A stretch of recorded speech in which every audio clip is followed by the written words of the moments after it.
இங்கே என்னங்க கிறிஸ்துவ வரலாறு எங்கே மறைக்கப்படுகிறதா? நிறைய வரலாறு மறைக்கப்படுகிறது. நான் தமிழ்நாட்டில் இருக்கிற அந்த மேட்டூர் அணைக்கு பேர் மேட்டூர் அணை இல்லை. எத்தனை கிறிஸ்துவனுக்கு தெரியும்? அதுக்கு பேர் பார்த்தீங்கன்னா ஸ்டான்லி மேட்டூர் ரிசர்வர். ஸ்டான்லி என்பவரால் உருவாக்கப்பட்ட அணை. அந்த இடத்துல போய் கூகுளில் தட்டி பாருங்கள். உடனே தட்டி பார்த்துட்டு சொல்லுங்கள், சாமுவேல் தாஸ் உண்மை சொல்கிறேன்னா பொய் சொல்கிறேன் நான். ஆனால் இங்கே இருக்கிற இந்த தமிழக அரசு கேரளாவில் இருக்கிற பென்னி குக்கு கட்டின அந்த ஒரு அணைக்கு நம்ம அங்கேருந்து போய் அங்கே தமிழ்நாட்டுக்கு கேரளாவுக்கு சண்டையாக இருக்கிற அணைக்கு போய் நம்ம பென்னி குக்குக்காக நம்ம போராடுகிற இந்த தமிழ்நாட்டு அரசு தமிழ்நாட்டிலே ஒரு கிறிஸ்துவ பேரை மறைச்சிட்டு இருக்கே. இது திமுக அரசு செய்கிற அநீதி இல்லையா?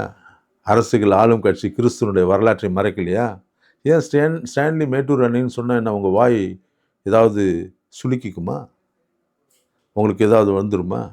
கிறிஸ்துவன் செய்ததை மறைக்க வேண்டும். இப்படித்தான் பல காரியங்கள் இங்கே மறைக்கப்பட்டிருக்கிறது.